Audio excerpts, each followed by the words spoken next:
Thank you so much for joining me again today. My context is what are defining features of protest that leads to transformation, especially transformation in Nigeria? I said this is a video I'm making as a follow-up to a blog post that I did on valdymasafrica.org. So you can actually read the blog post, but this is like a video to explain the context of everything I wrote there. And I'm Dr. Joshua Kolawole. I'm a global transformational leadership expert.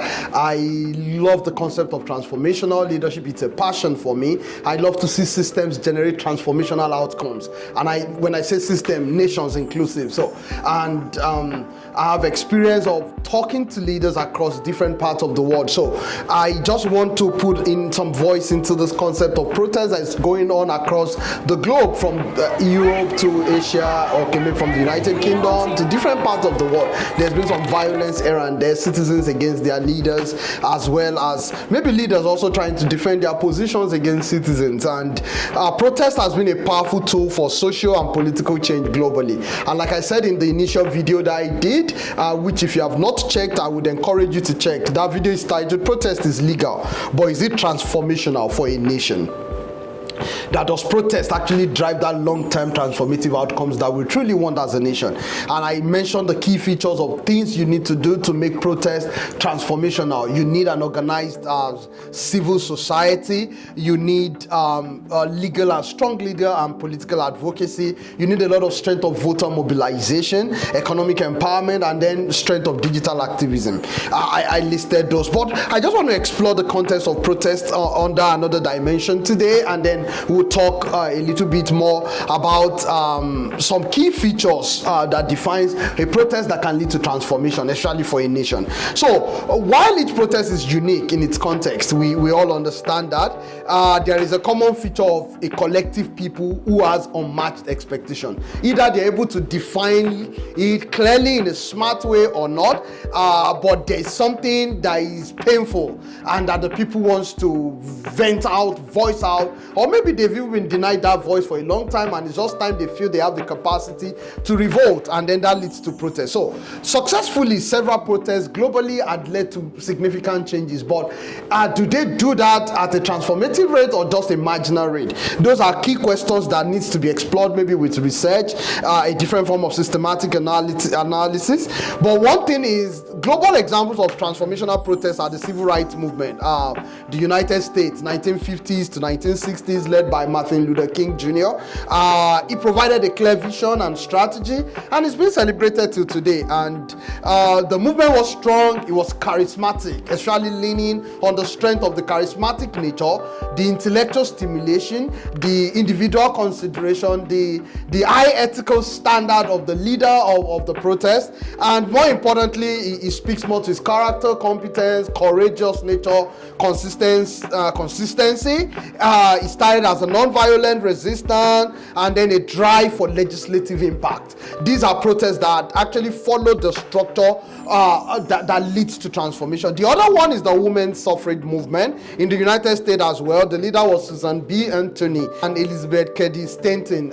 They worked tirelessly to ensure that women also secure the right to vote, actually coming with the 19th Amendment in 1920. So it would be surprising that there were years where women couldn't also vote in the United States. That's surprising to know.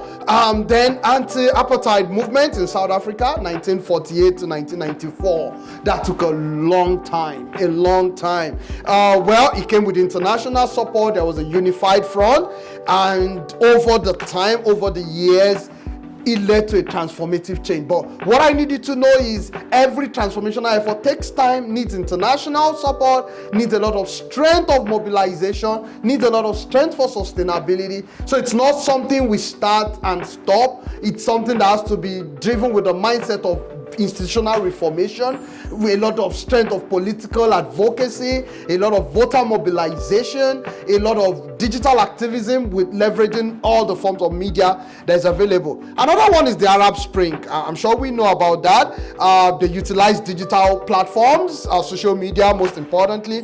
There was a large scale of grassroots mobilization and participation to make this happen. And then we had different forms of outcomes with this. I know across Tunisia, across Syria, in Egypt, there were a lot of complexity in defining the transformative outcomes of these changes, especially with the Arab Spring, but it led to some significant changes. Then solidarity movement in Poland, the Indian independence movement, of course we know Mahatma Gandhi, the notable mass mobilization and inclusivity in the whole idea. So there were clearly defined purpose for each of these protests. And then we have the Ghana's protest in 1995.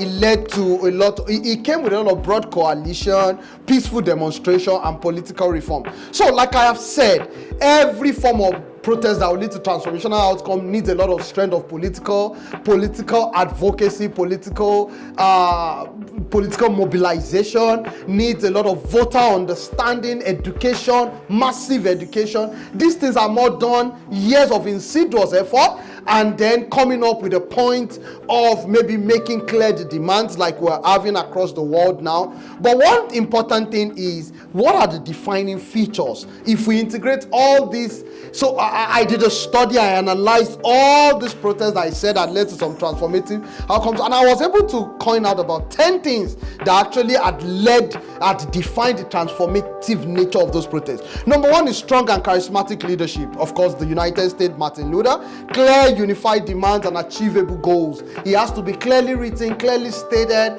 and what do you want, the changes you want in the institutional laws or basis of the nation. The non-violent approach is a crucial one. Violent crackdown always create a ground for every form of immoral actions. So following the path of violence may ultimately not bring that transformation or may turn it to a Pyrrhic victory. So you don't want to toe that path. Broad-based participation and inclusivity, you want a lot of mobilization, actually at grassroots level. And now when we have the digital age, you want to leverage the two together, the effective use of both. In those days, television, radio were used effectively, but now I think the internet, social media can be leveraged effectively. And then we need a lot of international solidarity and so on. So for nations like India, Bangladesh, Nigeria, that had a lot of well-trained, sharp minds in diaspora. It's time for you to leverage those knowledge-based, resource-based to actually drive home your point across different forums. And then you need sustained momentum and resilience. It is going to take time. Persistency is the key to achieving every great change. Without commitment, Denzel Washington, you will not start. But you know that without consistency, you will not get something significant. So because of that, you need a lot of strategic alliance and coalition building. At a point, you will need to integrate your own demand with other demands and match them together and find a mean way and make the demands known to the government. So it's going to take a whole lot, and that's why I say civil society organization is crucial, so that each union, each political entity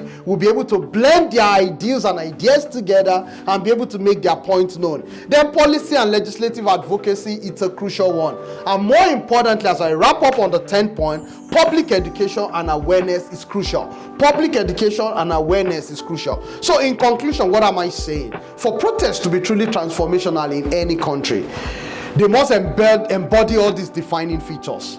We must learn from successful global and African examples of protest.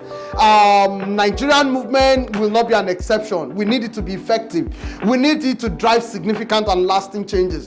If you listen to the voice of all these protesters, they keep talking about my children, what will happen to my children or my children's children. They want a nation where they can leave something great for their kids. That's actually fine, but that's ambiguous enough. What exactly are you defining as a good nation for your children's children? So those are clear vision that needs to be fine-tuned, and then we need to put some strategic pathways into how these things will be achieved over time. And with these elements in place, I believe protests can move beyond immediate grievance to catalyze profound and enduring transformation in our society. I want to thank you once again for listening to the two videos on transformation and protest. I am Dr. Joshua Kolawole. I'm a global transformational leadership trainer, and I just tend to, we love to lend our voice from Valdymas Intelligence to let you know that this protest, even though it's good, it may lead to short-term outcomes, but are we truly evaluating its capacity for transformative outcomes for our nation over time?